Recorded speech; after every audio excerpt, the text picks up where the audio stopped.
another glorious day, my tea sippers, and you know what time it is. I hope you have all of your crumpets together because it's time to dish tea. And you're dishing tea, darlings, with Big Meat.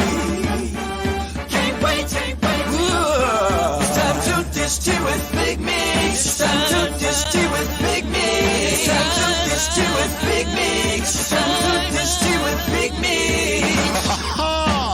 Darling. And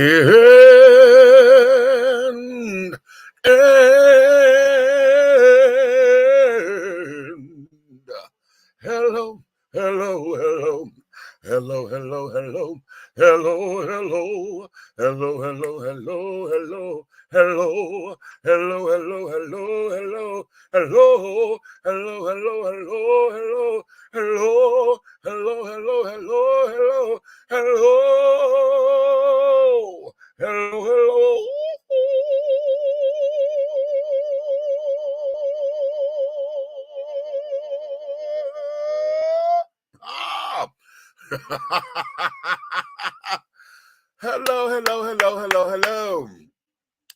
To all of my tea sippers, my crumpet dunkers, my tea brewers, my pot stirrers, and my tea leaf readers, honey. What's up? What's your tea, my darlings, honey? It's another glorious day. And I know you have all of your crumpets together because you know what time it is, honey. And it's time to dish tea. And you are dishing tea, darlings, with Big Meat. What's happening? Y'all like my new Wonder Woman shirt? I bought like 5 or 6 of them, honey. So y'all will be seeing them in many different variations. First off, let me apologize to all of you. Honey, yesterday, a bitch just couldn't get her shit together, and I thought I had it because we started off very strong.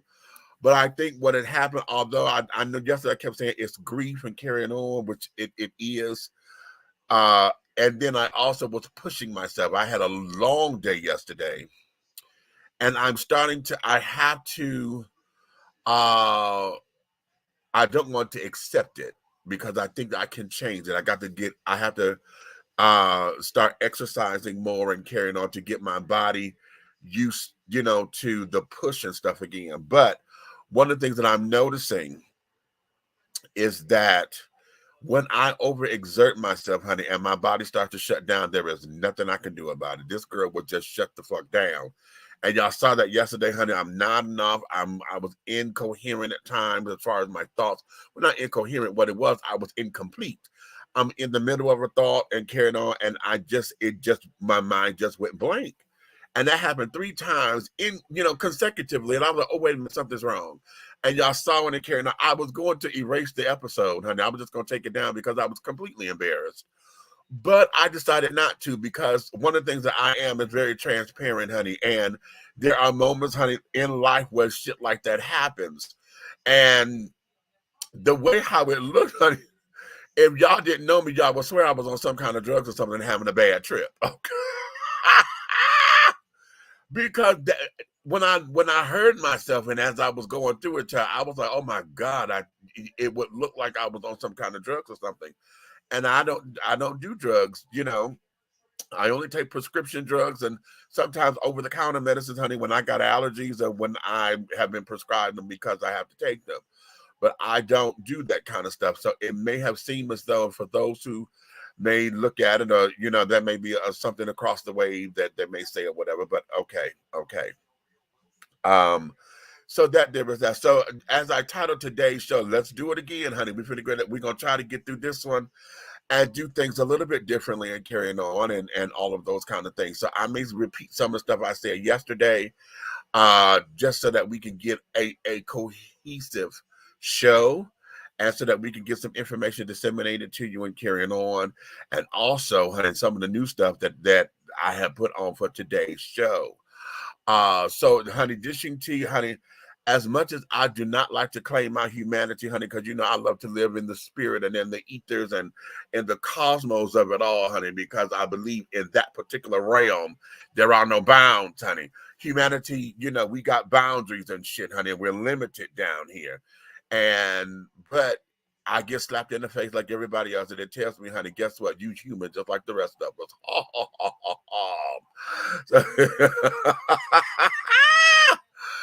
So because of that, my darlings, honey, we're going to get into a few things. Yeah, okay. But first off, let me say this. After the apology, I apologize again, honey, because it was just not a good thing, honey. Yesterday's show was just fucking horrendous. Okay. Started off strong though. But today, if you guys y'all know, I have never been a sports head ever, right? Y'all know this. Y'all know this. Y'all know this. Sports don't do nothing for me. The players do, but not the games, honey. Okay. And then I like beefy men. I like big old boys and big. So as much as I detest the game of football, honey, the players are always okay. So stuff like basketball and this, that, and that, when the players are maybe not all that thick or whatever, they just tall and agile. I used to play basketball in elementary school. Okay, I was on a little team and thing. That's when I had a little coordination. Didn't have no fear of jumping and carrying on, and trying to go to do the layups and things of that nature. Uh, uh,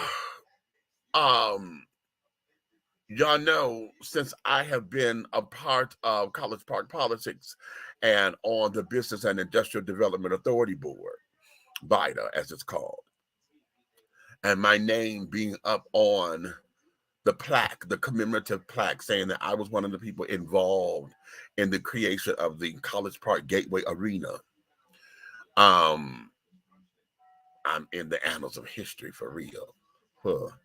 And I really feel that it is my duty, as long as that building is existence and I have life and breath in my body, that everything about that building is up to me to make sure I do my part to make it as successful as possible. So because of that, I've done something I've never done before, ever, and that I became a season ticket holder. I bought two, I get 2 tickets and things that I pay for and got nice seats. I'm not on the floor, honey. I'm in the row just behind the floor. Well, there's the floor, then they got tables, and then the seats, and I'm in the seats, right? I could have got a table though. I could upgrade to get a table, but I only sit at the table when we finna eat and when we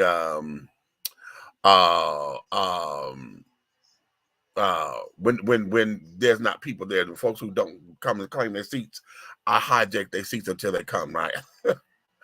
And it's fun. But I said all that to say, today, the College Park has its own basketball team, honey, and it is the College Park Skyhawks, which is part of the D League, right? Now, the NBA has their feeder league, right? The D League.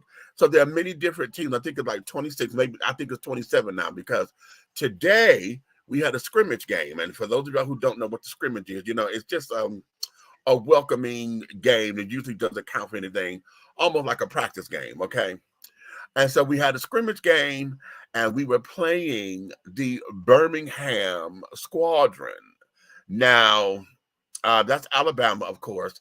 I don't know who their who their feeder team is, because I don't know who Alabama's team is. Again, I don't follow sports, right? But sometimes some of the D League teams, because they may be representing one state, they may be affiliated with another team somewhere else. And I just discovered that, because, and I would give you examples, but I'm finna fuck it up. But if you go look at the roster of the D League teams, it'll tell you who their affiliates are. And a couple of them, honey, will say they're one, like they say they're Orlando something, and they're not a Florida team. They may be New Jersey. Okay, I'm using it as an example, but that there is where this is. So today we had a scrimmage game, and it was wonderful. It was wonderful. This is a brand new team. It's only 3 people on this team, that I remember from last season. Now, what I love about the Skyhawks is that last year, honey, we're number 5. Okay, we were number 5. We made it to the semifinals. Okay, we didn't get to the finals, but we did make it to the semifinals, and we were number 5 in the overall league. So that there is sickening, honey. That's sickening. It looks good for us and carrying on. We did make it to the playoffs, and that's saying a lot for our coach. Okay, the coach is fabulous. And they're doing some good things. We have a brand new team, and already, honey, number 6, honey, Tucci Brown, honey. Tucci Brown, Tucci Brown, Tucci Brown. Baby, that little fucker right there, he got a nice big old booty on him, honey. Ain't but about 4'11". Okay. But good God Almighty, honey, I am just having the damnedest time with that. Okay. We had they really looked good. Wait a minute. What's number 12? Number 12. I'm going to call his name in a minute, baby. I'm going to call his name in a minute. I'm going to call his name in a minute. That number 12, baby. Oh, God. When I tell you these children sit up there, listen, we got a number of people, honey, that are popping these 3-pointers. And I mean, really, they weren't throwing up no motherfucking bricks. They weren't trying to build a house, baby. They were sitting up there all net. Nothing but net. Baby, you know, nothing but net. Swish. Okay, because it's all in the wrist. Now, y'all will think because it's easy for me to do that, I will have fabulous basketball coordination. No, I don't. It's all in the wrist. Okay, and I learned that from a female coach. How about that? Okay, a female coach she was trying to get me to. I was at Wayne State University. I was in a program called Upward Bound, and we were doing our summer thing. That's how I got my college credits and carrying on. And we were doing something or whatever. And she was a coach over at Chadsey High School, I think it is. I think. And she was one of our resident advisors, and she was the one to tell me. She said, "No, baby." She said, "It's all in the arm. You want to make sure you get your arm in a 90-degree angle, and it's all in the wrist." She said, "It's all in the wrist." I would. That's okay. I just had a moment. I'm sorry. Oh, so we got a really good-looking team. Okay. Now next week, November 4th. Is that's the start of our season. Okay, so it's gonna be on and popping, my darlings. Okay, so be that as it may. You know, I forgot to send the link out to my co-host, but I doubt that they're coming up here anyway because y'all know Miss Nikki is on a sabbatical right now. She got to take care of her. She's still in Philly, and she's working. Y'all know she's over at American Airlines and things, so she's doing her thing, trying to get her life in order and back in place. So she'll pop in when she has to. Y'all know Red, when you didn't know this, Red is in Chicago. He went to his hometown with his wife. This is his wife's birthday weekend, along with family members. So there's a string of them all on the weekend. So usually what happens is they alternate. You know, last year they came here. This year they went there. So they're back home in Chicago. So he may not chime in, children, because, child, they may be turned up somewhere, and just point blank serious. So so because of that, darling, you know, we may not get into the whole do-wah-diddy of me having my co-host here with me, but at the same time, we are going to get through this show. Okay, we're going to get through it. We're going to get through it. We're going to get through it, and et cetera, et cetera, et cetera. Okay. Now, having said all that, let me say this as well. Y'all know, I tell y'all, I've been telling y'all all the time that I've been having problems with what seems to be sciatica. Okay, all of my research, every time I look up these symptoms that I'm having, it keeps pointing back to sciatica. Okay, and what has been going on is that it's my ass cheeks and my leg, right where your ass connect to your legs and carrying on, right up in there. I thought it was my hips, but it's not my hips. It's just that it feels like all of that is connected together, but it's not my hips giving it to me, honey. That there is just it's all of that. Okay. Now I was told, I had put that up there. I had called off work the other day because, you know, I had found out my stepmother and carrying on, which I'm gonna get to that in a minute, had passed, and I really do believe that wait a minute, I'm sorry. I'm sorry. Something just came across my desk. Something just came across my desk that brought me pause. And I'm done. I am done. Okay.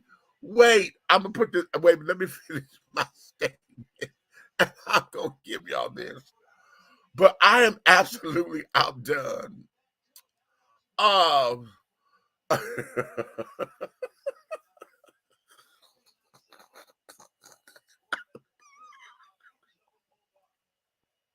Wait, fuck it, let me tell you what I'm laughing about because I can't let it go. This just in to me, okay? This is coming from the Daily Loud, and this is a Twitter thread that I just got, right? Goodwill is rejecting Yeezys and will not sell them at any of their locations. Y'all hear me? Did you hear what I said? Goodwill is rejecting the Yeezys shoes and will not sell them at any of their locations. Now this thing is this here. It says Operations Directive, October 22nd, 2022. Okay, I'm trying to blow this up so I can see this. Wait a minute. Because it's a picture. Come on, give me the okay. Because I want to see if I can read the directives. But no, this print is a little too small. And if I blow it up, it's gonna pixelate. Child bad. Okay, I am so over this. Okay. I'm so over this. I am so over this. Okay. I'm gonna get to that in a minute, but that's why I was laughing. Because yeah, this just came across my desk like right now. Okay. I don't know, child bad. Okay. Okay. Okay, you ready? Hold on. Wait. Oh shit, where you at, child? Wait a minute. Let me bring you closer.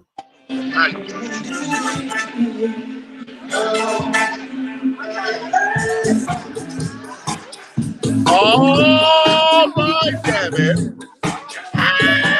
Happy birthday!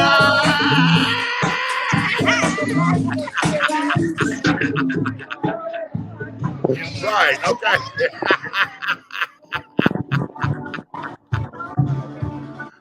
Okay. Lord have mercy. Child, listen. Okay, he said, bring me in for a brief moment. As y'all, I told y'all, honey, they out there celebrating her birthday and carrying on, honey. He won't be able to talk because as you see, hell, he can't hear. He barely heard me. Okay. So oh Lord. I'm having a cackle. Now I forgot what I was talking about when that came in because that paused me. But okay. That there was just everything, honey. They are not going to sell the Yeezys in the Goodwill stores, child. Okay. Yes. Okay. Wednesday. Oh, November 1st, 2nd, November 2nd. Okay. Oh, I didn't know you was a November baby like that. Okay. Okay. Cool. So, yeah, child. I'm completely outdone with all of this. So, because that just threw me off. Because that just threw me off.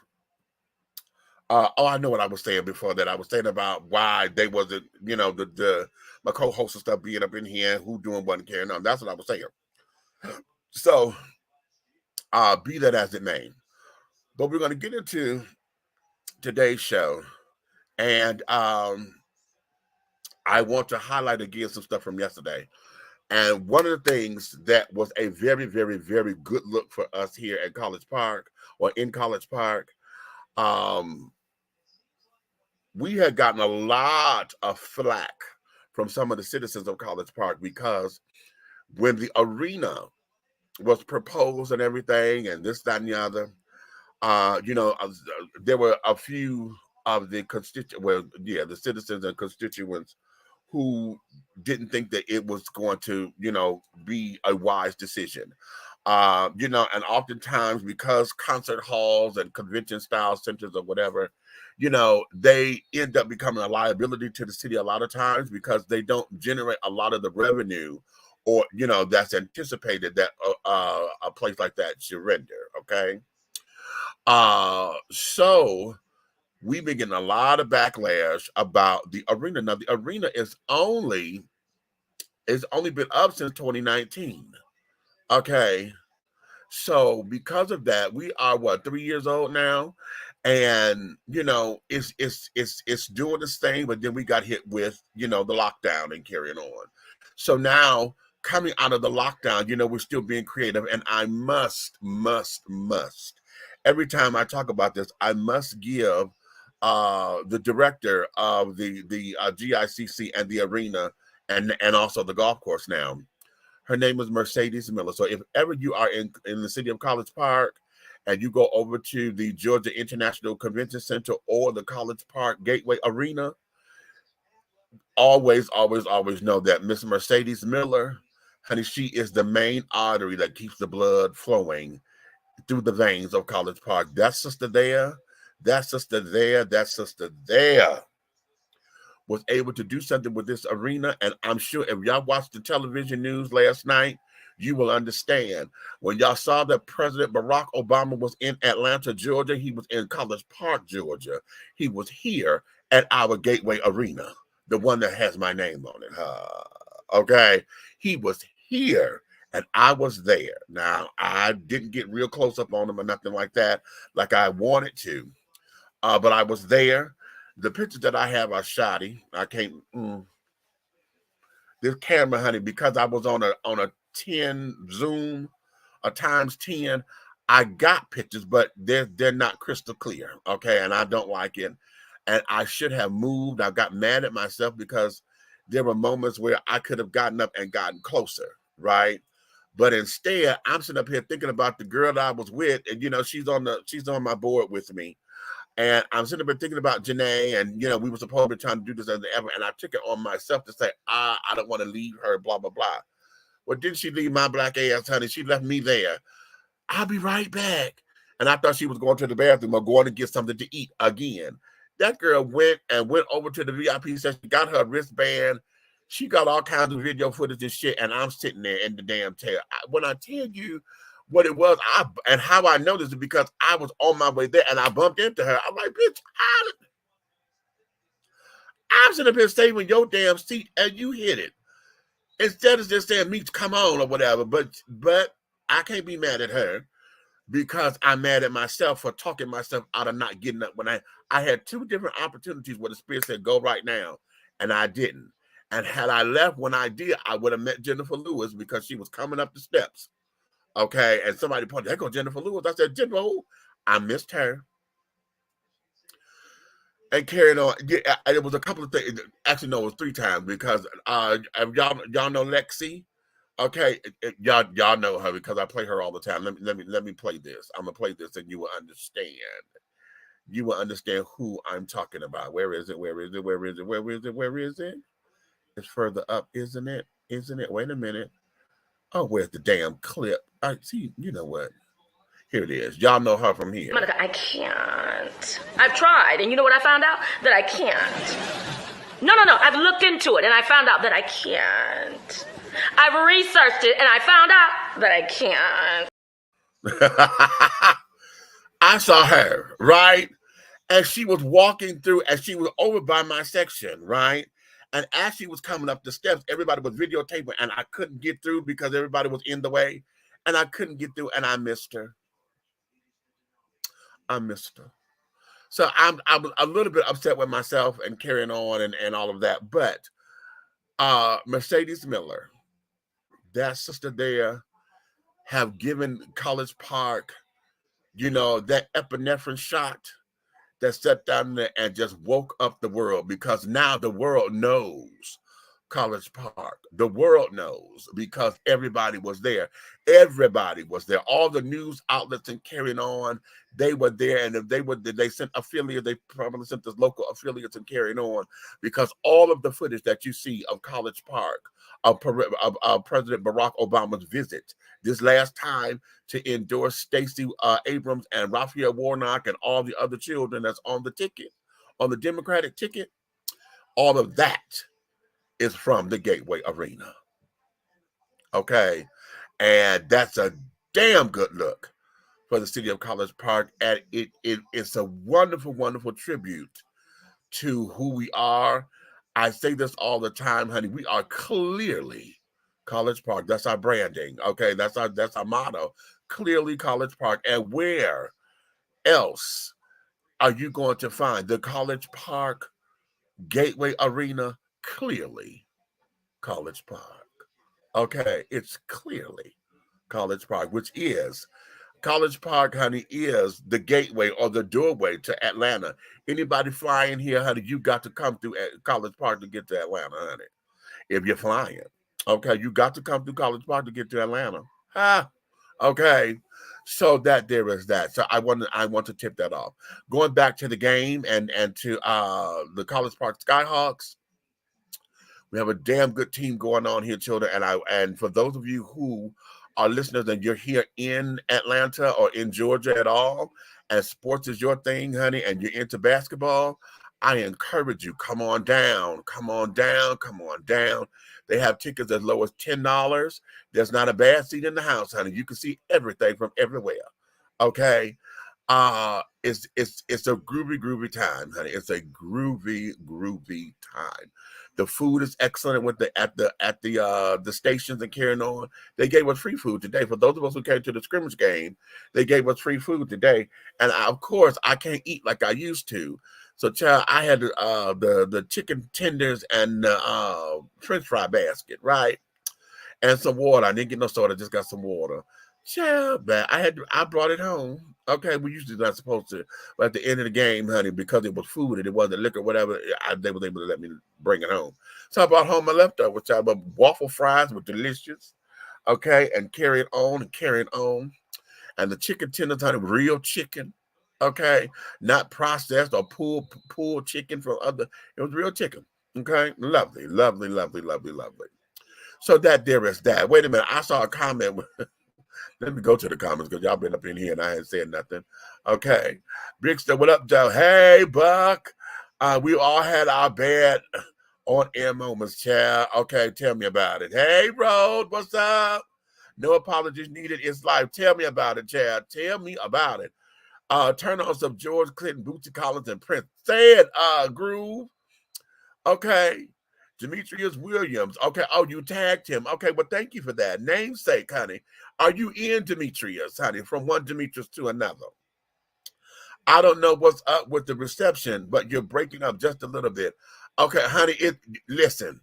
I tell you, I'm being monitored because every time I get to talk about the Gateway Arena or whatever, I'm watching my little diddy hickey thing here, and all of a sudden my damn internet starts to scramble, or it says my signal, so I get something wrong with the signal. So right now I'm good. It says I got a strong signal right now, so we're gonna see. Okay, I'm not a sports head either. I'm a music freak. Okay. Look at me talking sports. Can you stand it, child? Can you stand it? Okay. Rose said, hey, Eric. And Eric said, hey, Rose. Okay. Shouting out to Aunt Nikki and to Big Red. Okay, that's the shout out. Kanye, meet rock bottom. You are well on your way, darling, if that is not the truth.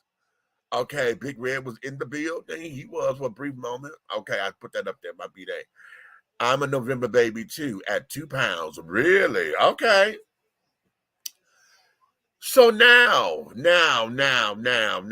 let's get into a little something, honey, because here's something that I want to ask you guys this, and I really want us to get real serious about this.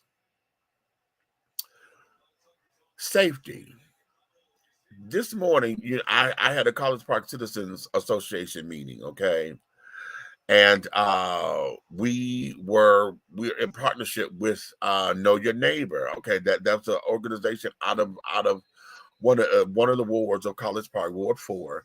And so it was mentioned, hey, why don't we do this? And so we collaborated. Hopefully, everybody from Know Your Neighbor will become members of the College Park Citizens Association, and so that we can keep our momentum going. We need the citizens here, right? And one of the things that we want to take to City Council is about the safety of the community. Okay, police presence is low. We just found out, or somebody gave us a statistic that says usually on the weekends, honey, the city of College Park have anywhere between 4 to 7 officers patrolling the city. 4 to 7 max. Where do they do that? College Park is an 11-mile radius city. Okay, we have 11 square miles. Okay, that we are engulfing. Okay, encompassing rather. And you only have 4 to 7 police officers patrolling. Okay. So, one of the things that we have that's a stickler is that the different wards there's something different about each particular ward.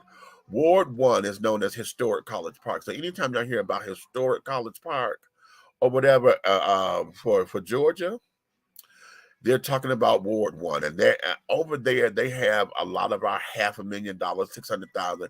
In fact, there's a house over there that's even at $1 million. I think there's another one that's over there at 1.5 million. And I thought, don't quote me on this one, but I thought I saw something coming up that was going to be a $2 million home. Okay, how, I don't know. But I know with the added bonus of them saying this is Historic College Park, quote unquote, that they're also up the value because the property value has increased. Okay, but over here in Ward 4 is just as historic because they have a lot of old homes and stuff there too. But Ward 4 is full of African American senior citizens and folks who have been here 30, 40, 45, 50 years, as residents and have been in their homes. And oftentimes what we are experiencing is that, because it's a senior community, they've been there, folks who have, passed away and, the houses, have been sold or whatever. The children of the people who passed on, may not want the house or don't know what to do with it. And we get developers coming in to buy up the homes and this, that, and the other. So now they started to turn them into rooms for rent and carry on, that kind of thing. But one of the things about that they kept saying is about the safety issue. And I'm asking you this, when it comes down to safety, how do you guard your safety? Okay, what do you expect for your city to do about the safety of the citizens in your community? Okay, I wanted to propose that we need to have more neighborhood watch programs. We need to police ourselves, actually, to have the yellow lights going through, just up and down the street so that there's a presence, and we're connected with the College Park Police Department so that we can say, hey, we got a suspicious something over here. Don't know what it is. It don't look right. Could we get somebody over here to come and officially do something about it? You know what I'm saying? But when it comes down to safety, why is it that we're feeling as though we don't know how to have better conflict resolution skills? Because see, safety, when you have home invasions, okay, that there, a home invasion is one thing when they just break in because you're not home and they ramble through your shit. It's another thing when you're home and now because they wasn't expecting you there, or maybe they were, they want to strong arm you and upper hand you, and they want to beat you and carry on. Look what just happened to Nancy Pelosi's husband. Okay, they broke in the home and beat that man with a hammer. An 82-year-old man, they beat him with a hammer. And I just read, honey, he had to have surgery because he got skull injury and stuff. They fucked up his arm and carrying on. 82 years young. Why would you do that? Okay. Why would you do that? Because that's easy prey, so you think. Okay, my great grandfather was killed like that, and he was killed by the folks that he knew. These are folks who were coming to clean his house and carrying on. He trusted these folks. The man and his girlfriend, they have been there, for a few years or whatever. And the man come in and they thought it was going to be an easy fight and tried to overpower my great grandfather. And he ended up fighting them back. My great grandfather was a World War I veteran. And he was a strong man. At what was he, 89 at the time? Okay. They stabbed my great grandfather 9 different times with 3 different weapons. That's how hard my grandfather was fighting. And catch the tea. The tea is my great grandfather didn't die on site. He died en route to the hospital because he was so strong in all of that to where he kept telling them who did it. He kept saying the name of the person who did it. Yeah. So oftentimes, a lot of these little young whippersnappers are those who I don't want to always put it on drugs and things because I don't even think that's the case anymore. I think what it is, I will put it on gang initiations. I will put it on folks just trying to quote unquote get their hustle on, honey. So you're gonna break in somebody's house and steal their shit so you can go sell it to the pawn shop or whatever because you're trying to get over. Okay. Okay. So what is it about safety that is for you? And here's the other thing, because see, I'm gonna read this to y'all. Okay. I'm gonna read this. Because when we talk about safety and everybody who wants to protect the Second Amendment, which I do protect the Second Amendment, I just want to know what can we do? And this is for everybody who keeps saying, but I'm a law-abiding citizen with my gun. I'm a law-abiding citizen. Okay. My question to you is, if everybody stands in the line with their weapon in hand, okay, no questions asked, just everybody out with their weapons, who do I know, or how do I know which one is the law-abiding citizen? Okay, let me read y'all this story. This is coming from the New York Post. Okay. This is something that I just found out today, actually. It happened on October 12th. Well, it's reported on October 12th. Okay. It says 2, quote, crazy dads have been charged with attempted murder after allegedly opening fire and hitting each other's daughters in a terrifying road rage battle in Florida, authorities say. Strangers William Hale, 35, and Frank Allison, 43, shot at each other's vehicles with semi-automatic handguns during a high-speed cat and mouse chase last Saturday. So, okay, that was last Saturday. So that would make them, this is the 12th they're reporting that. That makes that this happened on the 8th of October. Okay. And were finally busted when they got out and started brawling on the highway, according to cops. During the gun battle, Hale's 5-year-old daughter was hit in the leg, and Allison's 14-year-old daughter was shot in the back, leaving her with a collapsed lung. Nassau County Sheriff Bill Leeper said Monday. What's crazier than one crazy driver with the gun? 2 crazy drivers with the gun, the shocked sheriff said. Thankfully, no one was killed in this incident, but this could have easily turned out that way because 2 people were acting stupid and let their tempers get the best of them. There could have been two dead kids because of two stupid grown men. Leeper said the agency received multiple 911 reports from people being shot at on Highway 1 near Callahan in the subdivision in suburban Jacksonville. One of these callers told authorities that the black Dodge Ram pickup was involved in a cat and mouse game with the gray Nissan Murano. And the other vehicle, and well, excuse me, and that another vehicle at one point was also involved ahead of the gun battle. Hale from Georgia and the local man Allison were speeding and driving erratically, Lapierre said, adding that the men were also brake checking, which he explained was the practice that involves getting in front of each other and applying the brakes. At one point, Hale pulled the Dodge alongside the Nissan to start shouting, just for Allison's wife, Jessica, to flick him off with her middle finger. In response, a water bottle was flung back at her.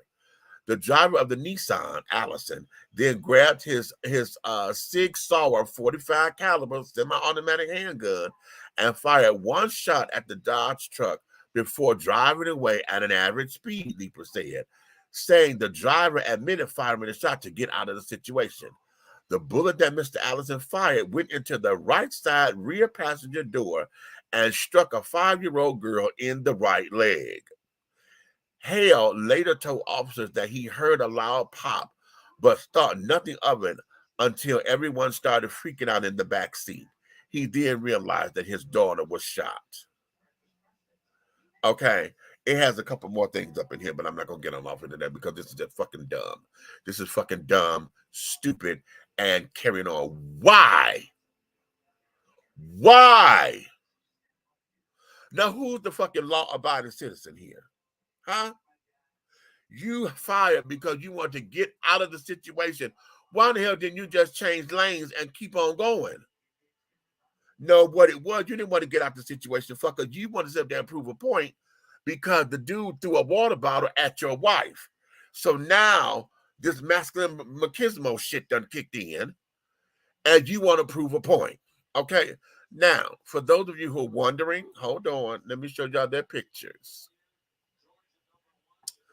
Okay, you ready? Wait a minute. I got to share. Okay. We want to share the screen. Let me show y'all these lovely old pictures. Okay. You can? You see that? Y'all see that there? Now, I don't know who's who. Okay. I think this is Hale and this is Allison. Okay. Wait a minute. Wait a minute. No, it's the other way around. Allison is on the left. William Hale is on the right. Okay. And carrying on. That's what it says. Okay, reading is fundamental, honey. If you read the caption, you'll find out, right?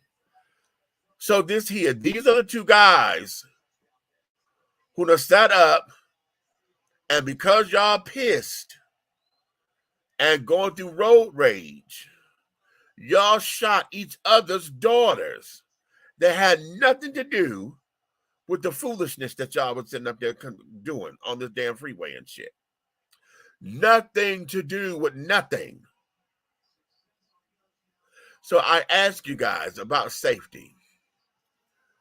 When it comes down to safety, when it comes down to protecting yourself, when it comes down to wanting to understand, how do we do that? Okay, because we in this thing now, everybody's swearing up and down, oh, we got to get a gun, oh, I got to go get my license, I got to go do this, I can protect myself. Honey, how are you safe? How are you being safe? Huh? Because you got a gun, they got a gun, she got a gun, we got a gun, he got a gun, they got a gun, it got guns, shit got guns. Okay? So if everybody got a fucking gun, but yet everybody wants to sit down there and be the hero, or everybody think, oh, like this child said, oh, I shot so I could just get out the situation. Really? So you thought you was the only one with the motherfucking gun?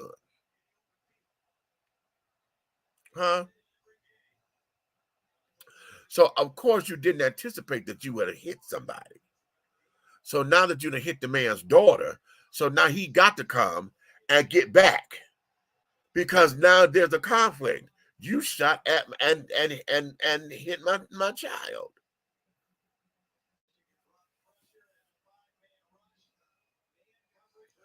Now what? Can y'all hear me well?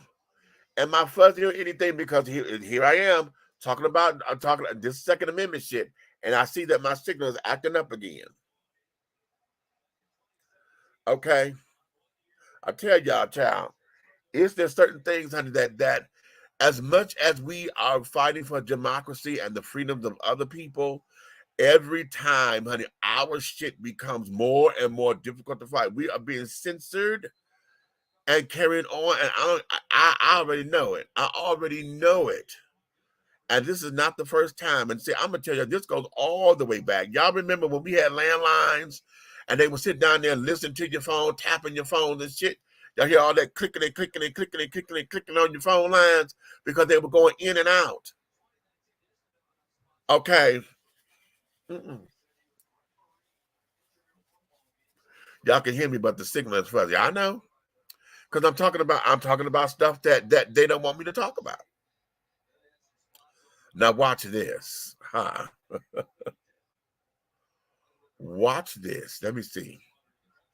I want y'all to put up in here about how y'all feeling about safety. How do you feel about your own safety? What is it that you're doing to be safe? What is it that you're doing to take you over the rainbow, if you will, of safety? How is it that you how do you cope? How do you deal? Ooh, I gotta sip this, honey, because this was a Seagram's margarita. You know, one of those Seagram's coolers, and I added some more vodka to this thing, and oh, I gotta sip it, child, because that was a hit. Whew. Okay, what we got? I'm old. I'm never gonna understand this shit. Growing up in a different time, it makes me put my head on the table and go, okay, right, okay. I don't understand it. I want to go back to the days of if they had just stopped and went into a fist fight or whatever. Okay, understandable. You know, your anger get out. You know, sometimes you lose control or whatever. But I'm so tired of us losing control.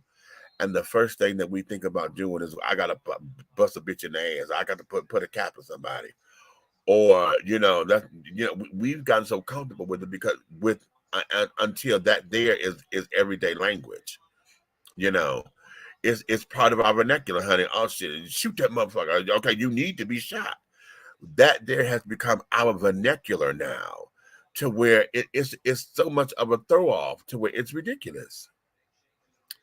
But what do we do? How do we guarantee safety? Or do we guarantee it? Or do we need to stop guaranteeing it and just say, okay, whatever happens, happens? You know what I'm saying? Because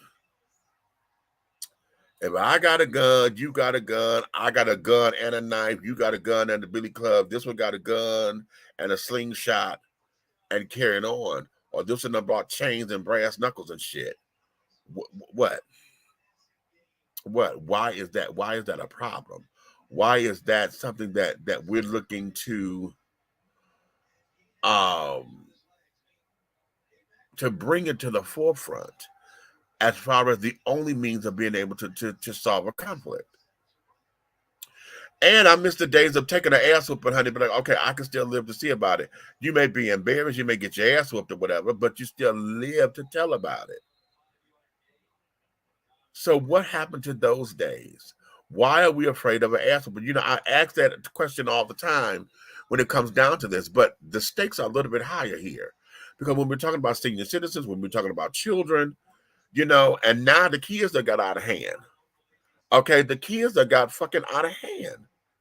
Because now the baby's bringing the guns and carrying on. The babies are tormented. So what do we do? How do we guarantee safety? If you're in neighborhoods and carrying on where you're a homeowner and you have all of this equity in your house and carrying on, how is it that you get involved? Because now you can't even go talk to your neighbors without it becoming an attitude, or somebody want to sue you and carrying on, because now we're in this thing of can't nobody say shit to me. Okay, mind your business. Bitch, you are my business because this is my block like it is yours. Why in the hell you got all these goddamn cars and these tires up in here making the street look fucked up? And I'm not supposed to say nothing. Or if I call code enforcement or whatever, you gonna get mad because I need to mind my business. Bitch, this is my business. Because all that old bullshit right there is making my house, my property values go down. Bitch, you fucking with my money. Okay. So how is it that we're able to stay safe? How is it that we can't even rely on our government officials or our law enforcement officers? Because in this day and age, police got a bad rap.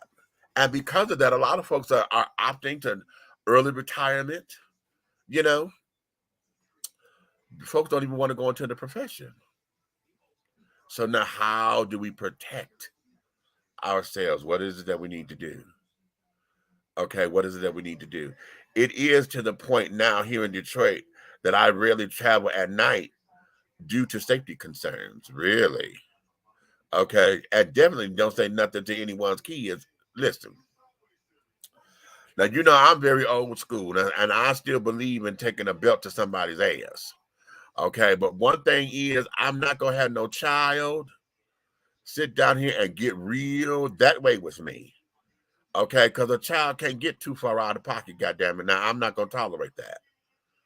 And the first time that I do, I'm going to find whoever your parent is. And if your parents give me grief, then I know where this little bastard gets it from. And that means you need an ass whooping, not them. They need to see your ass get knocked the fuck out. And then they understand that there's consequences. See. But at the same time, because of that, and then a lot of folks don't know how to take an ass whooping and let it be because your ego get bruised. So now you get an ass whooping. Now it ain't never over. Now you still want to try to get your best. You got to come and best somebody, or you got to keep going until the day that you win.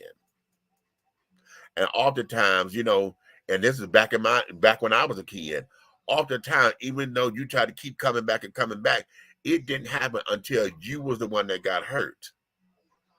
Okay, so now they done came back and came back and came back until they hurt you, which means oftentimes they done bought reinforcements, they done bought 2 or 3 people to jump on you at the same time, or they done bought some type of a weapon, a knife, chain, billy club, stick, gun. Okay? How and why? And I'm going to all of you parents out here. Let me talk to y'all for a minute. Because it always seems like we preach it to the choir when we talk about kids, right? And everybody will sit down here and say, oh, child, you right, honey, because these kids are so far out of hand. But, bitch, when I'm talking about you, because I'm talking about your motherfucking kids. And when everybody's talking about your goddamn kids. Why is it that you the one that's acting like ain't shit wrong? Why is it that you the one that acting like, oh, we need to mind our own fucking business because those my kids that can't nobody tell me how to raise my kids? Huh? Why is it that you are the one with all these damn hellions and can't nobody say shit to you? Can't nobody say shit to your damn kids? Huh? What are you teaching these little bastards at home to when they get out here in these damn streets and they act like they ain't got no damn training? Perhaps that's it. Perhaps they're not being groomed to be decent adults. Maybe, and I hate to say this, but oftentimes it just seems as though everybody is savages. Okay, y'all don't let the song get to you. I'm a savage, classy, bougie. Okay, y'all, okay, ratchet. Y'all don't let that get to your motherfucking heads. Okay, because now savage has become a term of endearment now. How about that? To say I'm a savage is a term of motherfucking endearment.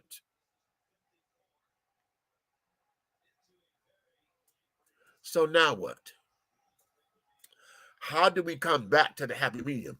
I don't want to say get back on course. We need to go back to a happy medium, because I'm not saying that we need to go completely pure angelic and carry on, because that's unrealistic.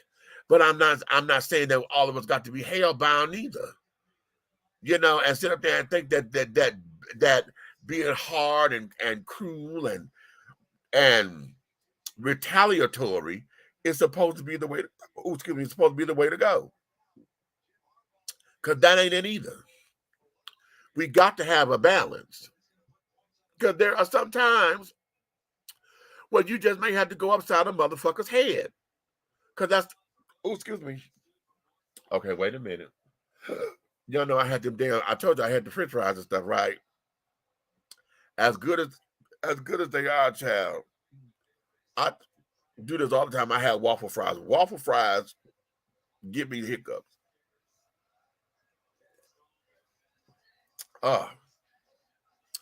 And this ain't gonna quit you like I needed to. Okay. I'm gonna have to get some water in a minute. So let me finish this point. I'm gonna take a commercial break. So I get some water, then we're gonna come back. Because I got another question to ask you homeowners. But we have gotten to this point to where we don't know how to handle shit. We don't know how to move productively. We don't know how to move in a way that's going to carry us forward. And I will say this: this is across the board. This ain't got nothing to do with color or race or whatever, because it's happening across the board.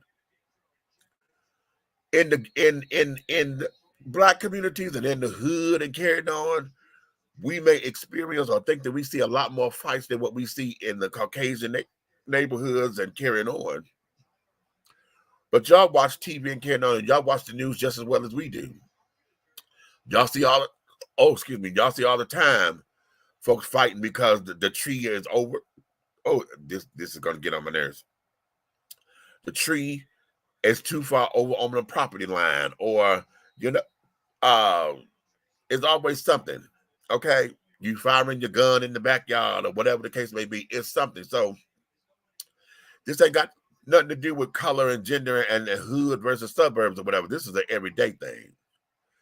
We do not know how to deal with conflict resolution properly. Okay?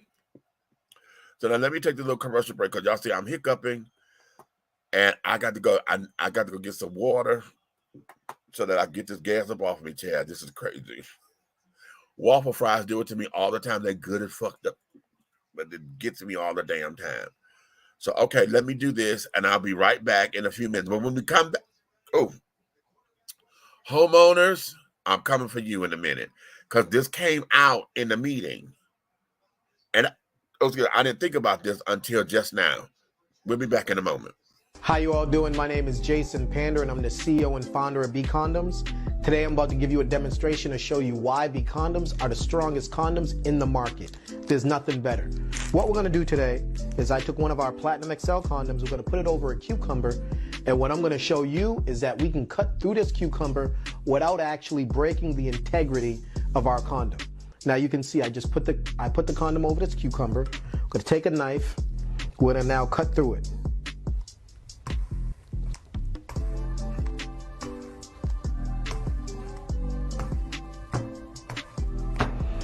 Now, keep in mind, all condoms are not able to do this. This is something special, all right? Our condoms are pH friendly for the women, all right? They're vegan friendly, they're organic. We don't have any of the toxins that you'll find in other types of condoms, like the caseins, the glycerins, the glutens, any of those. That's why our condoms are odorless and they're tasteless. So what you now saw was, voila, all cuts through the cucumber. Now watch this. Take some water, open it up.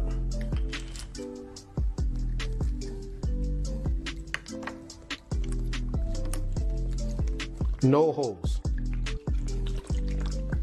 This is what you get when you purchase a bee condom. The best quality on the market, black owned, and make sure to protect the culture with bee condoms. Nothing's better. Thank you. Jason Panda tapping out.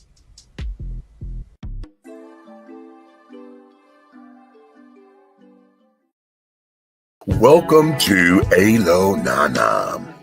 Treat yourself to the luxurious experience of having all natural shea butter soaps and body balms that will soften, radiate, and even exfoliate your skin. Alo Nana products are designed with you in mind to promote overall health and wellness the way that nature intended. No dyes, no colors, no chemicals. Just pure love, like receiving a hug from grandma. Get your Alo Nana today. Contact Aunt Nikki on IG or call 267-629-1364. Alo Nana, building a legacy, not a letdown.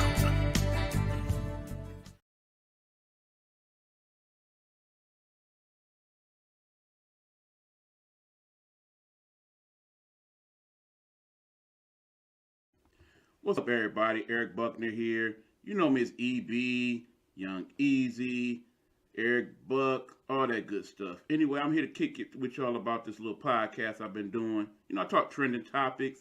I talk about the stuff we as people need to talk about. I talk about some things, actually, that people kind of want to shy away from, because we got to have these discussions, folks. That's how we get better.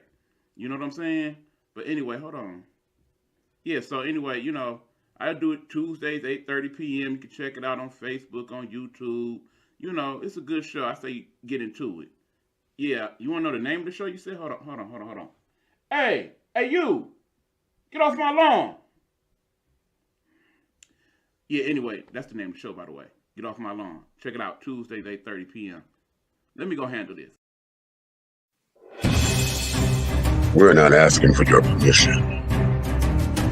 We're not seeking your approval.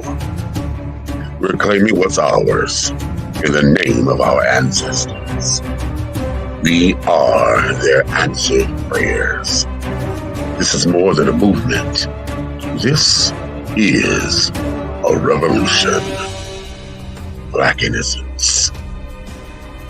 What are yours today?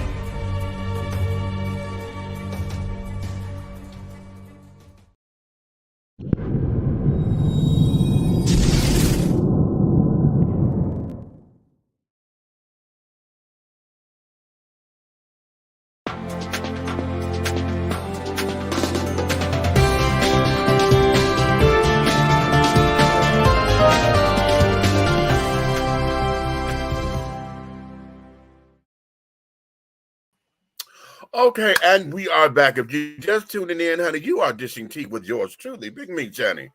And, honey, we're getting into another part of this, and I want to ask this question to all of you who are homeowners, and I want everybody to weigh in.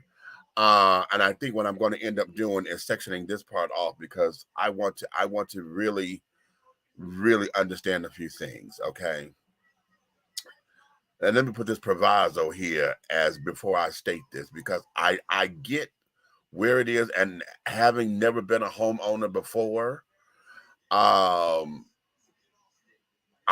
may not have the essence, internalized of why folks feel the way that they do, for understanding why folks feel the way that they do.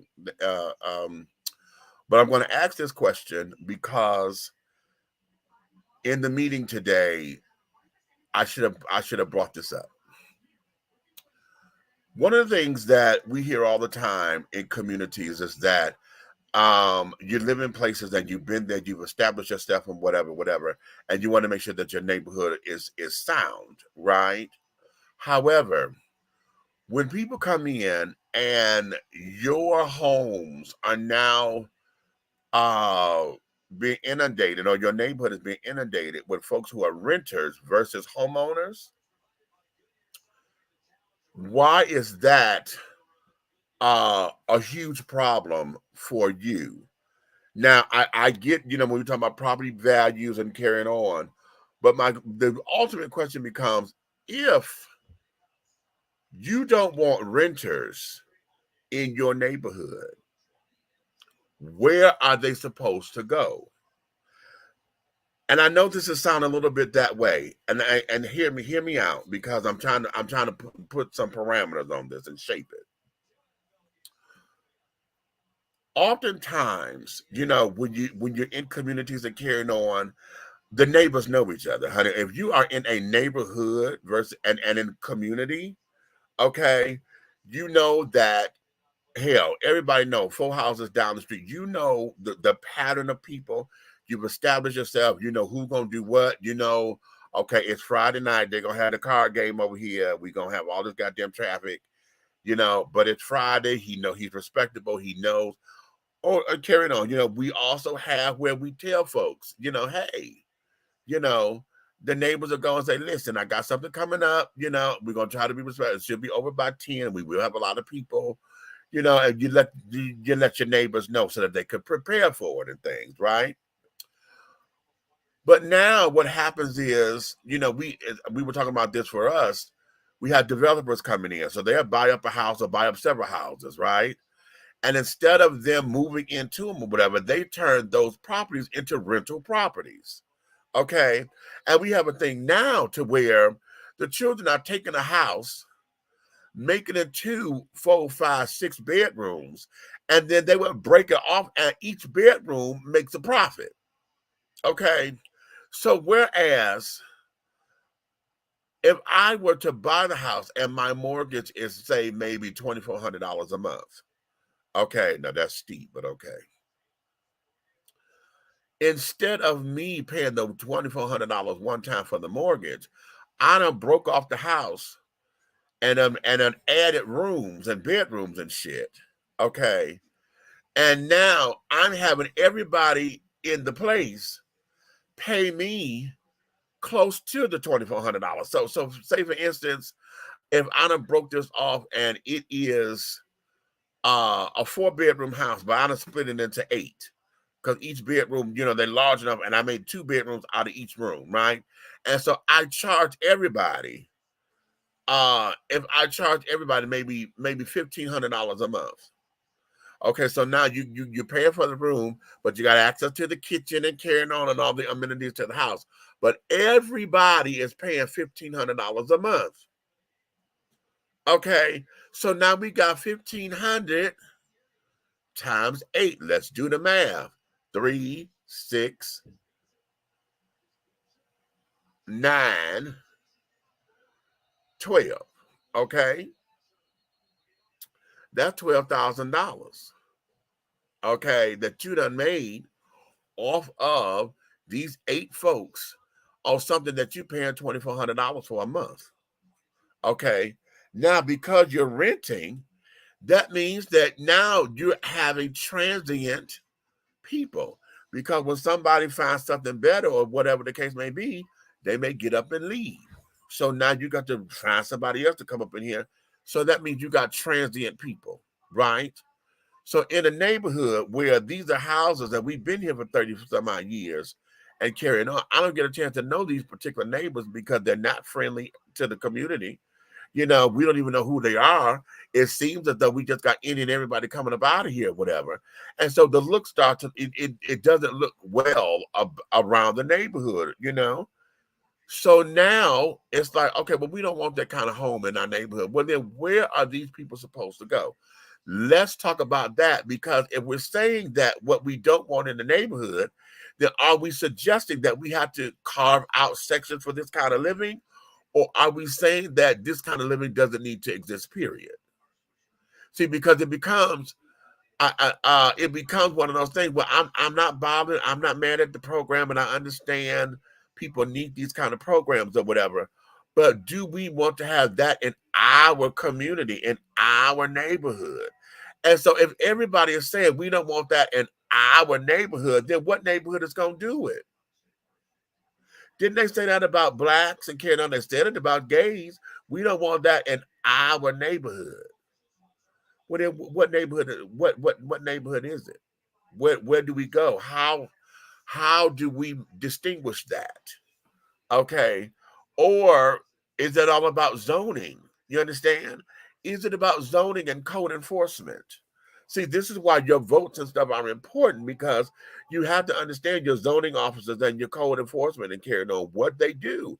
If this is supposed to be a single home and everything over here is sanctioned for single homes, then that means if I see something strange because X, Y, and Z is going on, then I should call code enforcement and you should be cited, right?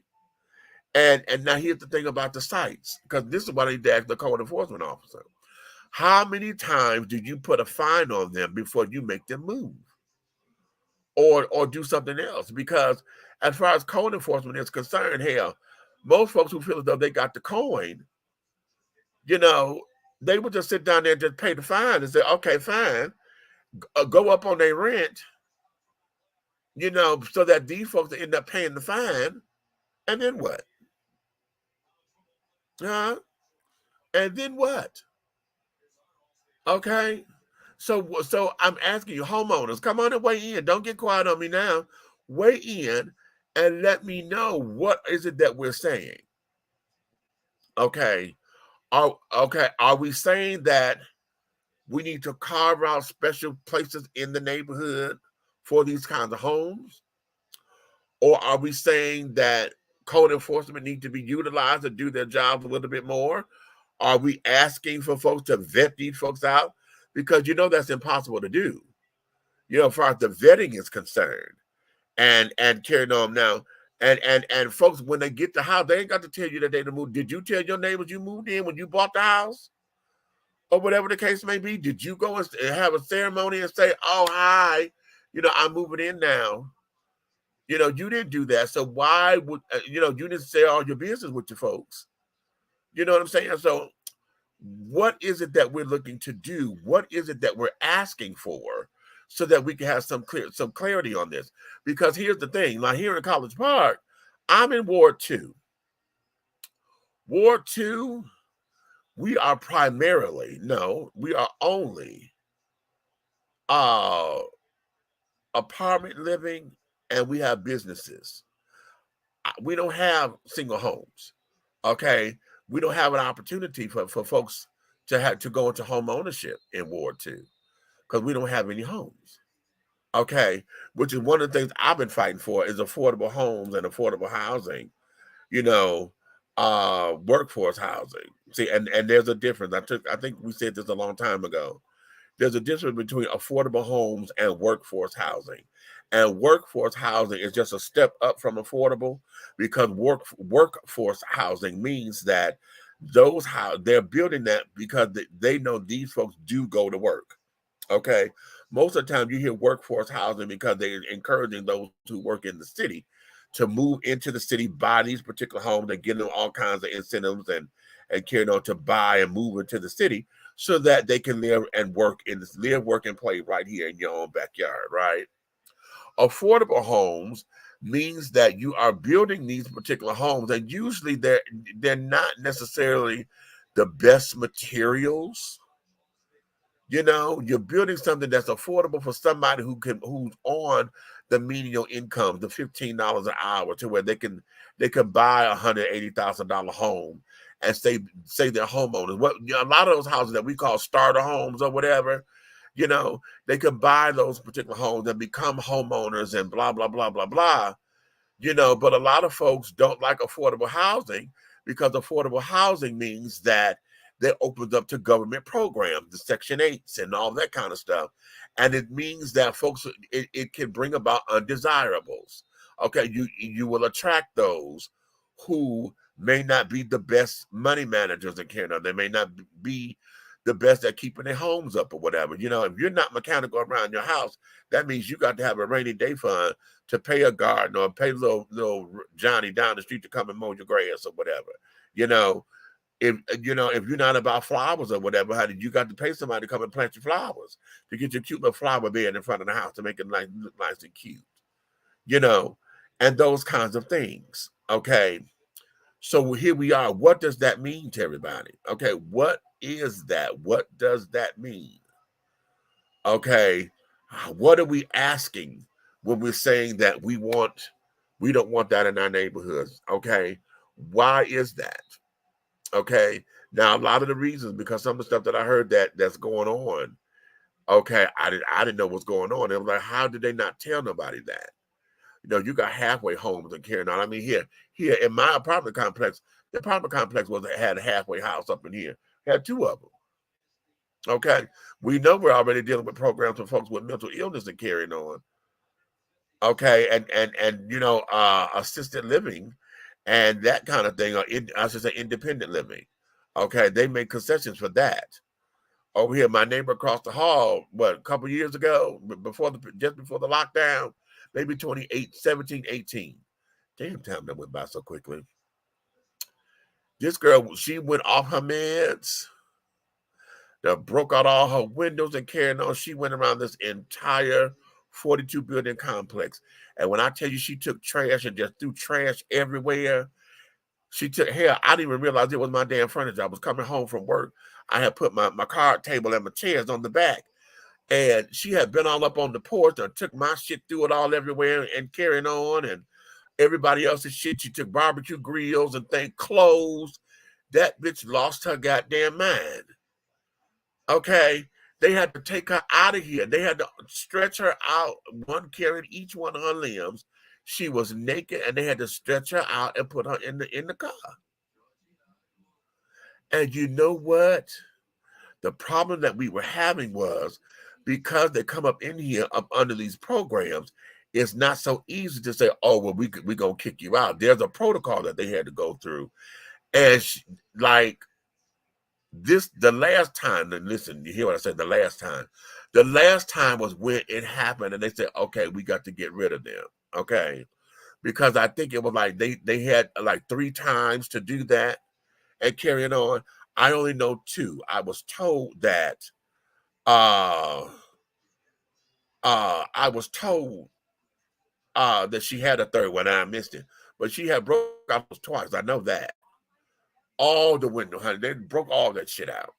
Okay. Having an episode. She took dishes. She was fucking up my door. She took dishes that were beating the shit out my door, breaking them up against my door. Okay. And I almost went out there and whooped her ass. Like, bitch, what is you doing? But the police was out there. They told me, go back inside, go back inside. I said, wait a minute, And I came out the back door, went around. I said, wait a minute, what? It's too many of y'all out here. Somebody come and talk to me. Okay, because all of y'all ain't trying to get to her. Somebody can talk. Okay. And so I was trying to explain to them a couple of things that I had known about or whatever. And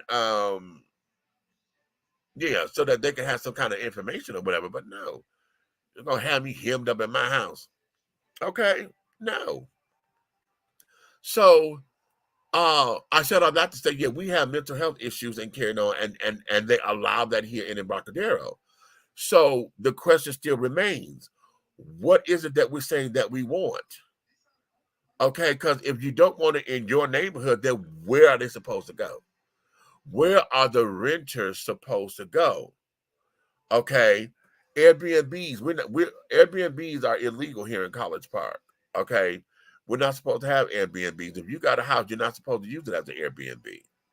Okay, and even though yeah, it's beautiful and carrying on, but you're not supposed to use it as an Airbnb. Okay, and I don't know why. Okay, maybe this is the question, because the code enforcement should be able to go on and find those folks or whatever, because if it's as easy as me going up on Airbnb.com or whatever and looking for places in College Park, and I got a 30337 zip code, bitch, that's us all day. We're not supposed to have Airbnbs. So if I can find it, I know code enforcement could get the address, honey, and go look up the paperwork and say, oh, and get on the owner. You understand? So again, when we're talking about rental properties, if these are the things that you don't want in your neighborhood, where are these people supposed to go?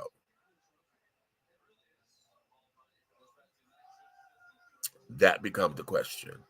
Okay, what you say, the princess? I heard of a temper tantrum, but damn, oh honey. When she was saying one time, she said, "Oh, I do apologize. Yes, I know I can get a little aggressive." I said, "Aggressive?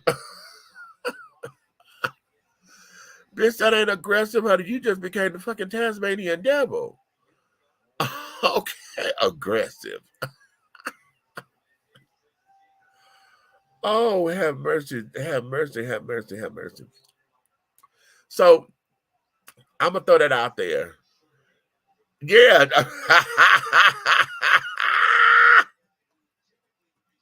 Yeah, that's what she told me. Oh, I know I could get a little aggressive.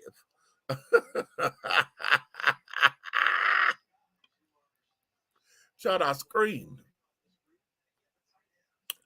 But I'm still okay. We got homeowners. Come on and talk to me. I really want to put that out there because what are the cities supposed to do? Okay, what is it that we want to look like? And are we trying to create a utopia of sorts? Are we in that mindset or whatever? You know, how is it that if we're looking for home ownership, you know, to be the staple of society, a lot of folks are not ready for home ownership, you know. So what are they supposed to do? You know, a lot of the townhomes that they're building and stuff now, a lot of them you have to buy into now. They're not making those for rental properties and stuff anymore. In fact, a lot of stuff nowadays that they're building, they're not building for rental property. They're building for ownership and stuff now. So what do we do as renters? Those of us who rent. Okay, I'm ready for a home ownership, or at least I'm preparing myself for home ownership. You know, I'm 52 and still have not. I've never owned my own home. You know, I feel kind of late in the game or whatever because you know I know several people much younger than me. You know, closed on a home, bought a home, bought and sold a home. You know, that there's something in my family. My family is known for that. You know, that was a staple of the Smith family. Okay, own your own home, pull yourself up by your bootstraps and carrying on. And yeah, then I found out something from my uncle that I didn't know. Um, I didn't know when I was a kid. I've always loved this home because it was my grandmother's house at one point, and we ended up getting it. I did not know that my uncle ended up giving that house to my mother and you know my parents. And I know when we moved, it was a problem. And now I'm starting to understand why is it that my parents, my uncles and my aunt and uncles don't like my father. Because um, my uncle said the house went into foreclosure because my parents wasn't paying the mortgage. And I know all that had to do with my daddy because mama was giving daddy the money and carrying on or whatever they, you know, however they were doing all that. And whenever she was doing all that, he wasn't doing what he was supposed to do. Now now let me add a proviso here. We talking 1975, 76, 77. Okay. I'm 5, 6, and 7 years old. My mother, 25, 26, 27. My father is 3 years younger than my mother. Okay, so we talking 22, 23, 24. Okay. Trying to make a way, daddy in the streets, you know, all that shit. So being irresponsible. And I didn't know that's why we had to move. Of course, I wouldn't have known. But when my uncle told me that, of course, now mama gone, I can't ask her. Ugh. Um, but there's something I could ask my dad. I'll ask him, but if he want to talk about it. um, but yeah, you know. So in that, um, oh shit. Okay, I was about to make a point with that, and I forgot how I was going to loop that around. Got to think about my mama. Okay. But home ownership is always the thing, and that's where I'm going. We had a home, we owned it, then we got into this whole rental thing. That's where I am. After the house on Cameron. So after that, I've only known us to rent, you know, and things of that nature. So I'm not owned a home. My dad does now. Well, I just lost my stepmom, and that was her home that she had, that and he moved in with her. But what has happened over the years now, my dad done bought property. He done bought land and carrying on. The house that was next door to him got torn down, so my dad bought the land and made that into his little workspace or whatever, because he worked on cars and he's a junker. He goes and strips buildings and all that kind of stuff or whatever. So he got the land, and that's so he became more responsible, is my point. you know so now I'm looking to do the same thing. I've rented all of my life. Okay, I know that I can be stable. I've been in this apartment that I'm in now, the same 700 square foot apartment that I keep telling y'all I need help cleaning because I can't do it. I'm embarrassed. But one day I told y'all I'm gonna do this one day. I'm going to embarrass the fuck out of myself. Y'all gonna talk about me like no end. Y'all gonna swear I'm just the nastiest thing on the planet and things when I show y'all what my house look like. Okay. Y'all gonna swear I'm a hoarder, and it's not necessarily that. I just got a lot of shit up in here that's misplaced. Okay. Trying to have it organized, and it's not, and this, that, and the other, but I'm getting off subject. Okay. I'm rambling off subject. Um, I've only rented. Okay. And I was saying that I've got stability because I've been here for 14 years. Okay. Prior to moving here, I lived at in Detroit. When I knew that I was stable, or that I can be stable, was the first time when I stayed in my apartment on Delaware. I was up in the New Center area. This was in my 30s, right? Yeah. I had moved there. I was at 680 Delaware Street, apartment number A1, and I had been there for 5 years. Same phone number, same everything. And I knew that that's when I knew that I could be stable. My 30s showed me that I knew I could be stable, because in my 20s I was a gypsy. Okay, not leaving town, but I was in one of those places to where if I wasn't at home with mama, I got up, went to go get a place, rented a place or whatever, didn't like it, whatever the case may be, house got broke into, I left, came back home to mama, regrouped, left again. I was just a gypsy. It wasn't until I got to Delaware Street the second time, because the first time I was a kid. Okay, we lived on Delaware. This is the second time when I was by myself. And I knew I could get stable, and I lived there for 5 years. Okay. After living there for 5 years, then we had to move. I had to move because the building changed ownerships or whatever, and I had to move. So I moved from there. We moved from there onto Claremont Street. That got rockety and rickety. Okay, the landlord and carrying on, that was some bullshit and things of that nature. So that got rickety. Then what? After that, that's when you and I moved down to no, that's not true. That's not true. That's not true. That's not true, because Claremont came after Prentice Street, because I went back home. That's when I went back home. Then I went up to back up to South Haven, came back. Okay, I'm telling y'all my life story. Anyway, I'm rambling. Just know that I learned how to be stable. Okay, got a little rocky up in there, but I was able to be stable, and I knew that I could sustain a place. Okay, so now what?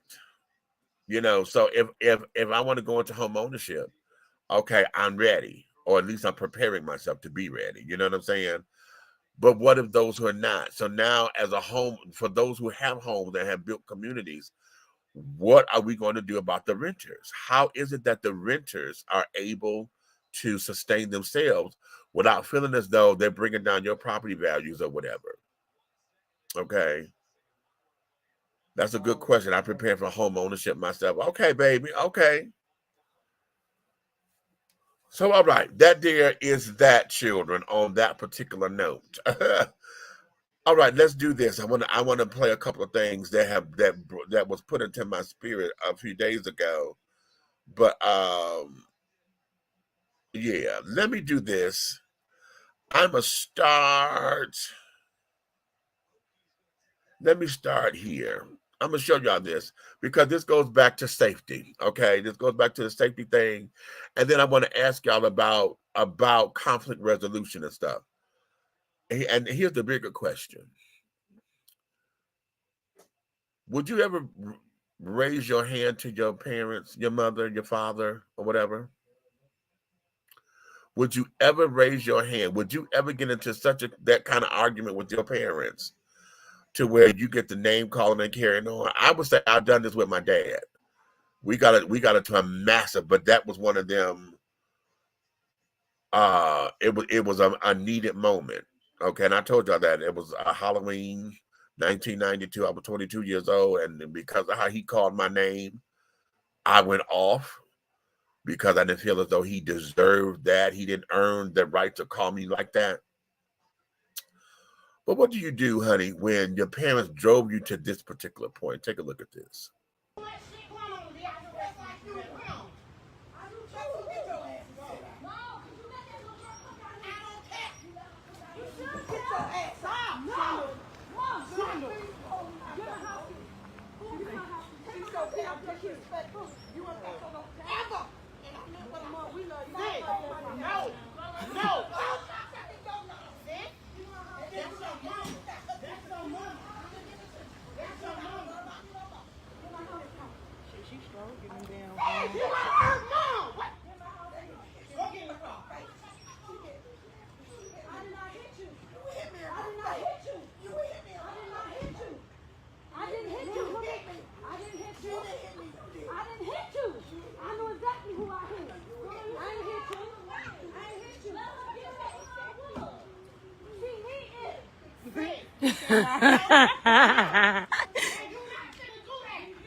Damn.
They fighting all over this girl mama. Oh, hell no. They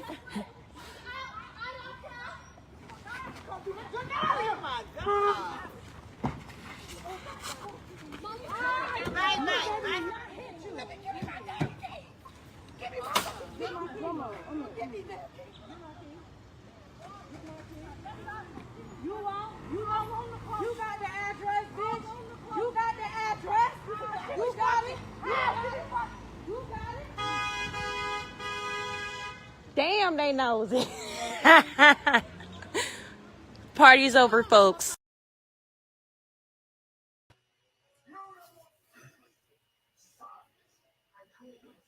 All of that out in the street for somebody else to record. Okay. All of that for somebody else to record. But catch what the girl said. That was loud and clear. I love my mama, but I'm sick of my mama. I'm not fucking with my mama no more. Okay? Now, all the other stuff in between, honey, I don't know. I don't know what all of that was about and carrying on. However, here is the tea. Parents, I'm coming to you first. Why would you provoke your child to anger in a way that will cause them to where they feel they have to buck up at you? Why, if you have been so disrespectful to your children, but yet want them to respect you, why would you antagonize your kids to a point where they feel they have to protect themselves and do what you taught them, and you don't let nobody fuck over you?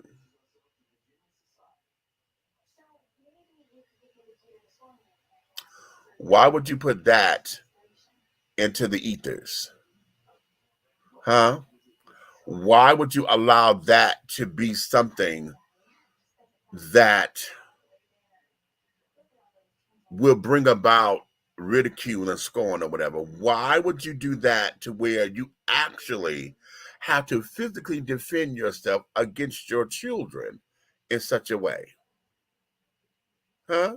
Because it's one thing to argue, but why would you put yourself in a position to where your child is raising up against you to where they want to put hands on you?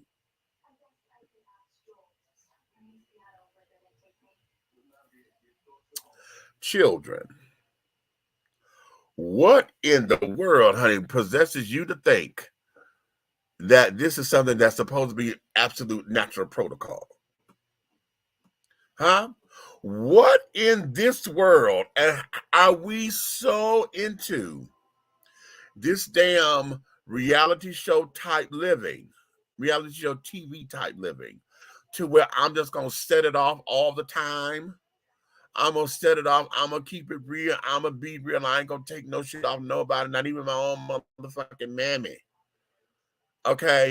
Why are we in such a state to where we have allowed ourselves to be disrespectful, to be immoral as far as the dynamics between parent and child is concerned or are concerned?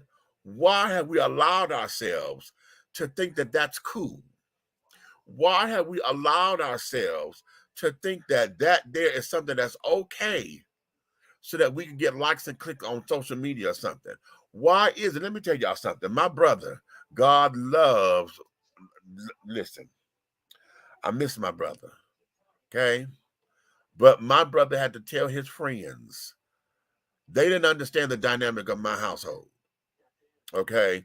And when they saw my brother, because he was big and tall and carrying on, muscular body and things, they thought that he could just come in the house and lay down the law, and my mother was just going to buck because he was a man now and carrying on. My brother was like 16, 17. So all of his friends were trying to encourage him. Oh, man, you ain't got to take no shit from your mama. That kind of thing, right? Until they met Essie Lorraine. Okay. And my mother got all of their asses in check because my brother was gone and he was supposed to have been home. And when he came walking through that damn door, honey, she collared his ass. And she said, I told you to be home at a certain time. Okay? And his friends was like, oh, Miss Taylor, I don't give a fuck who he was with. I meant with. Okay? I don't care who he was with. Okay? I told him something, and you do not defy or disobey anything that I tell you to do.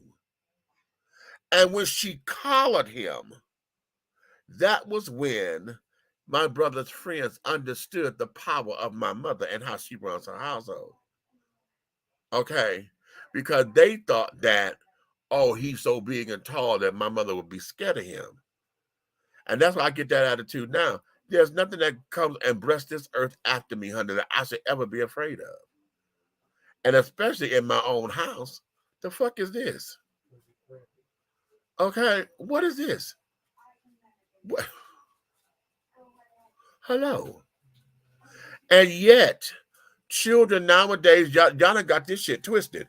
And especially for those who are African American, and y'all done sit up there and think that because our Caucasian counterparts have been getting away with something, so you think getting away with some bullshit, that we supposed to cross culture lines, honey, and cross over into the light and think that that shit's supposed to work in households. Where?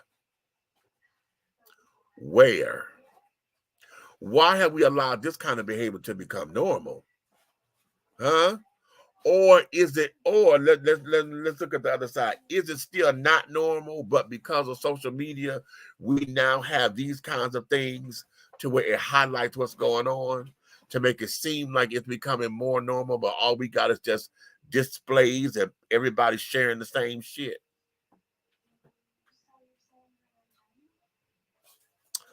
Let's discuss that. Okay. Dish that tea, honey. Y'all talk to me. Talk to me. What we got? Nope, not ever. I always held my tongue. When I was younger, I would have got my ass whooped. Hello? Hello? We don't play that. We don't play that at all. Not at all. Okay. Now, let's go here. Let me go here. Y'all check this out.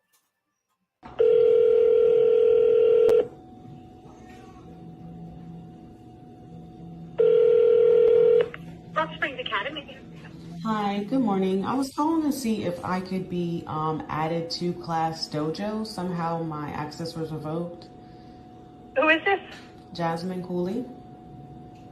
Oh, okay. You're the one that doesn't talk to me, right? What do you mean?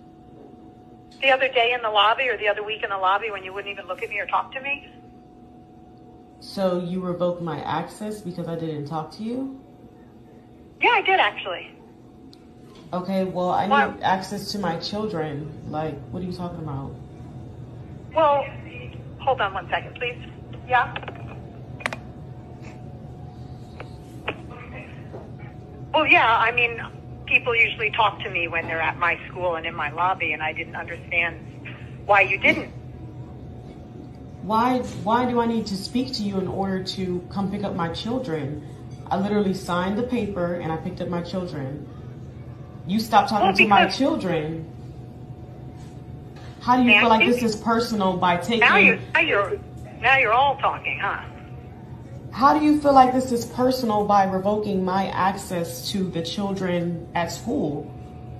Well, first of all, this is a private school and I own it.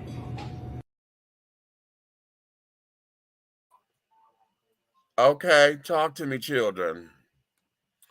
Now, y'all know I have a real serious problem with this one. That bitch sat up there and said, oh, yes, you're the one who doesn't talk to me. Right? Well, it's my school and I run it, and yet you don't talk to me. So I've revoked your access to your kids because you don't talk to me. Excuse me? Okay. Excuse me. Okay. I would love to know what came of this story and how all this played out, because numbers 1, 2, 3, 4, 5, 6, 7, 8, 9, and 10, all of my children would be the fuck about that damn school. That bitch could kiss all of my entire ass. Okay. And she'd be slapped with some kind of lawsuit, whatever I can find. How dare you? How dare you restrict my access to my children because you on an ego trip. Really? Wait a minute. What y'all saying? What y'all saying? What y'all saying? What you say, Princess Rod? If I were a mom, I would have withdrew my children immediately and then given her Academy about 100 0-star rewards. Okay, right. Okay. Oh, reviews. Okay. Okay. Okay. How dare you, Miss Ma'am? Okay, how and then catch the snarkiness. Oh, well, she said, well, wait a minute, how are you doing all that? Oh, you're all talk now, huh? Bitch, now you know what, everything in me would have said, I'd have came through that motherfucking phone. I'd have hung that goddamn phone up and been at that school. Now that's just the real me. I'd have been at that motherfucking school ready to punch her in her motherfucking mouth. Okay. But of course we know that particular route is what they anticipate for us. Okay, they anticipate the violence and carrying on and all of that. But baby, I swear, I'd have been up at that school immediately, honey. And I'd have got my babies. Y'all come on. Now, fuck that. Get on up out of here because, see, if y'all stay up in here, I'm going to catch a case with this bitch. Okay, since you want to talk. Okay, my fist would have did all the talking. Okay, my fist, or at least an open hand slap, I'll slap shit out of her or something. Bitch, how dare you? I can't have access to my kids, and you a private school, bitch, which means we paying you money. Bitch! In whose world? Okay. Oh, no. Jesus. Headmaster Karen would have gotten an ass whooping. Ha! Not headmaster. Okay. Is she Headmaster Karen? Okay. Child, no ma'am, no ma'am, no ma'am, no ma'am, no ma'am. Okay, no ma'am. Listen. With that being a private school, and see, here's where the law comes into play, and I need to research that completely. But because it's a private school, you know, they have their own rules and regulations. They're not sanctioned by the city or whatever, as far as how schools should run. You know, it's a private school, so they're able to shape their own curriculums, have a certain set of rules, bylaws, and this, that, and the other. They're not a part of the public school system. So now we got to find a way to find out how they're in violation or whatever. And I'm quite sure nowhere in that charter of that school does it say that the parents got to come in and speak to that bitch.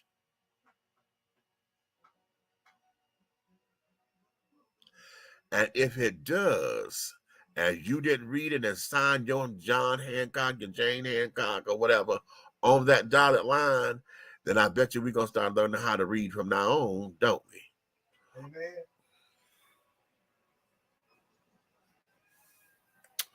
Okay.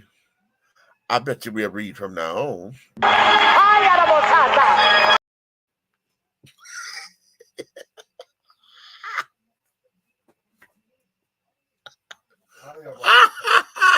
What the bubble time?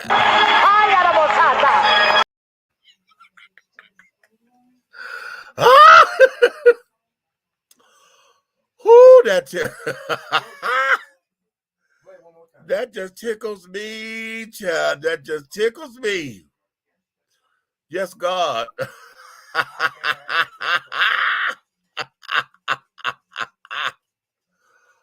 Oh, have mercy, Jesus, honey. Okay.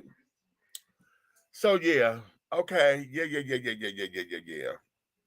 That there is that. Let me show y'all this, and then I'm gonna let y'all go. This is something for consideration. Okay. They say only the strong shall survive or will survive, right? But what happens? Let me show you. Okay.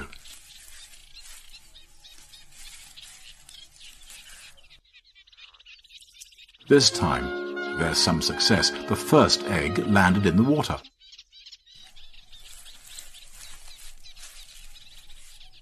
When it throws out the second egg, The cuckoo almost follows it out of the nest itself. Now, for the last one.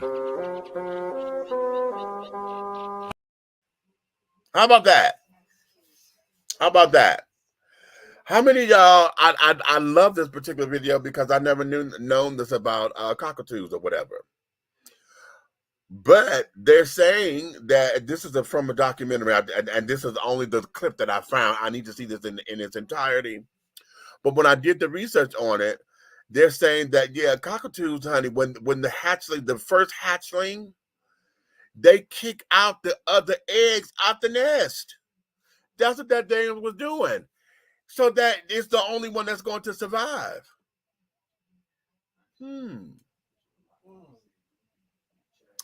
How many of us experience that in life? How many of us feel as though oftentimes that the world is like that? Look at your inner circles. Look at the people around you. Hell, look at your families. How many of you feel as though that folks deliberately shut you out, push you out the way, and carry on, knock you down, stump on you, trample you, and carry on just so that they could get ahead of the game? Okay. They say only the strong will survive, honey. But how do I know that this is my strength? Or how do I know my strength if the first thing that you do is to attack me and take me out before I even exercise anything? Okay, you know how in a fight, folks think that they won because they gave you the sucker punch. It came out of nowhere and it took you out or discombobulated you, and then they go in for the kill because you can't get it together. Is that how you win the fight for real? Or did you just take advantage of a situation because of this, that, and the other? Okay. What you say? Interesting. I've seen it in the Navy when it comes to promotions and awards. Exactly. Okay. Exactly. How is it? And this is all about, the whole sabotage, the game of sabotage. That hatchling, honey, done found out, honey, I'm here and this is my nest. Okay. And I took everything else out there and threw it on out. Just do it. Just okay. Wherever they landed. Okay. But the child wouldn't have known where it was going to land, but he just know it wasn't there. Okay. Isn't that interesting? Isn't that very interesting? And how much of that is a metaphor for life? Okay. They say this is a dog eat dog world, right? Dog eat dog, honey. Dog eat dog, honey. Okay. And I thought the dogs ain't supposed to eat the dogs, so you're supposed to eat the apple.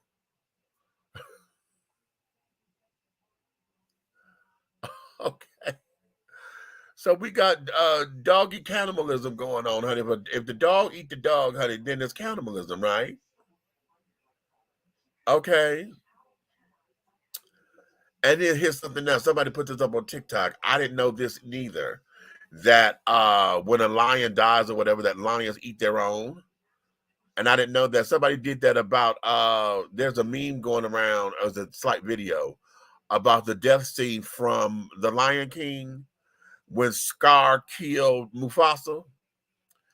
And that's what the guy said. He said the one thing about lions is that when lions die or whatever, lions eat their own. And there's a scene, where Scar has, what we assume to be Mufasa's skull, right? The skull. And that's very interesting. So here we go again, dog eat dog, lion eat lion or whatever. Okay, the strongest and the fittest. But how do we know who's strong and who's the fittest if this child here come in and sucker punches everything and throws it out the game? Do we reward the sucker punch? Do we reward the sucker punch or do we call it a punk move? I know I always call that a punk move. When somebody sucker punch you, I'm like, oh, okay, you a big old punk because you know you couldn't handle that one-on-one. Okay. You'll throw off the competition. Okay. That's something. That's something. That's something. Listen, before I let you go, let me give y'all something because I think I may have to do this. And I don't like them damn GoFundMe's or whatever. I just don't because I never do well with those things. Okay, I never do well.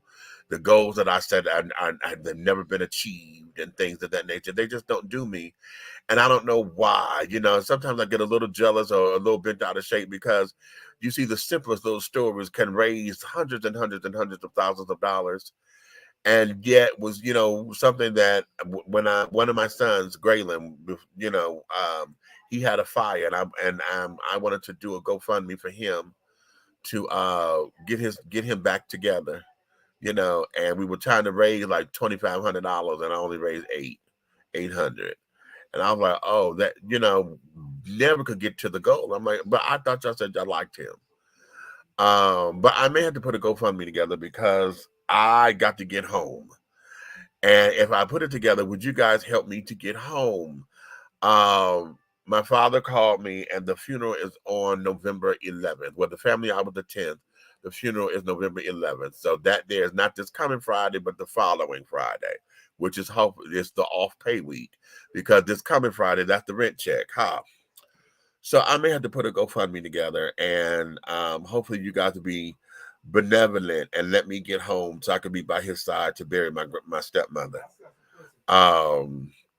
So be that as it may, I would keep you guys posted, or just look at the at my Facebook wall. For those of you watching on YouTube, honey, just check in with me, and I will let you guys know what is going on. Okay. So having said all that, let me let you guys get back into your worlds. It is Saturday night. We're getting close to the witching hour, so some of y'all may be trying to go out, go have a good time, shake a tail feather or two.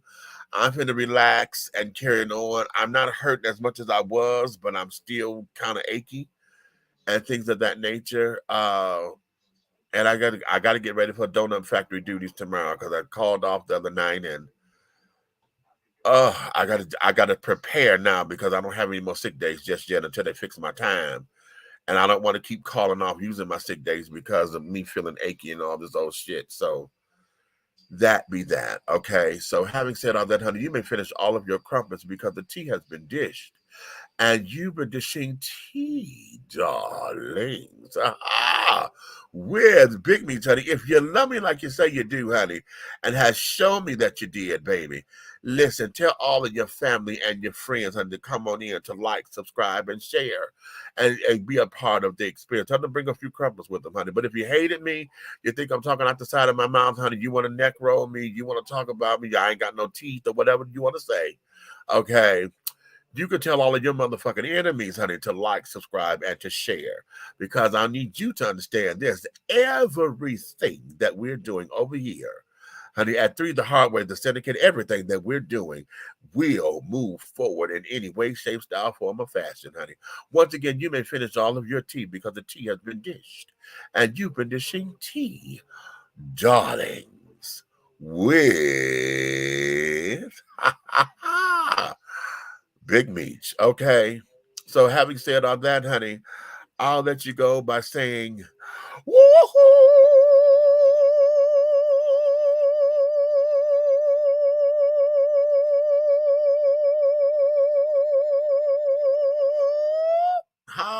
And scene.